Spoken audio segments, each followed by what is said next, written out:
আসসালামু আলাইকুম। আমি নিপারানী মণ্ডল, প্লাজমা প্যারামেডিক্যাল ইনস্টিটিউট দ্বিতীয় বর্ষের 317তম ব্যাচের একজন নিয়মিত ছাত্রী। আমার রোল নাম্বার হচ্ছে 1494, রেজিস্ট্রেশন নাম্বার হচ্ছে 1294। ধন্যবাদ জানাই ডাক্তার এস অরবিন্দ স্যারকে।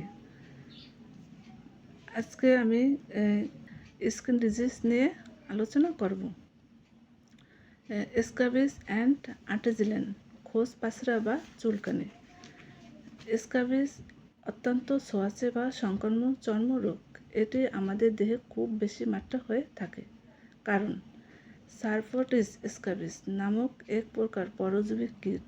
এ রোগের মূল কারণ এ কীটগুলো চামড়ার নিচে ঢুকে গর্ত করে বাস করে এবং বংশবৃদ্ধি করে।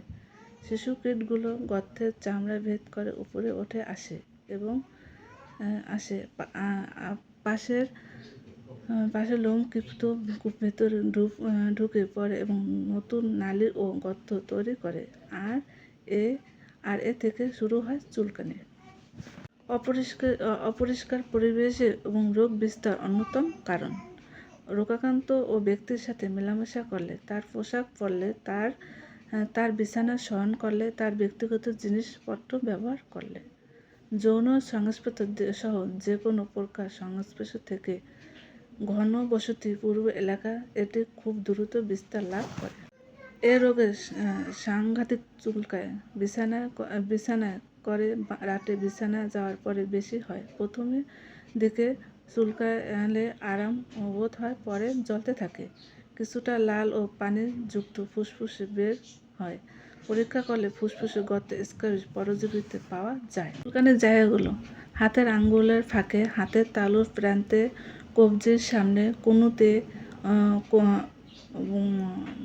বগলের নিচে, গলায়, বোটের স্থানে, নিচের ভাঁজে, নাভির আশেপাশে, তলপেটে, কুঁচকিতে, পুরুষাঙ্গের যৌন পথে পাশে ও হাঁটুর ভাঁজে চুলকানি দেখা যায়।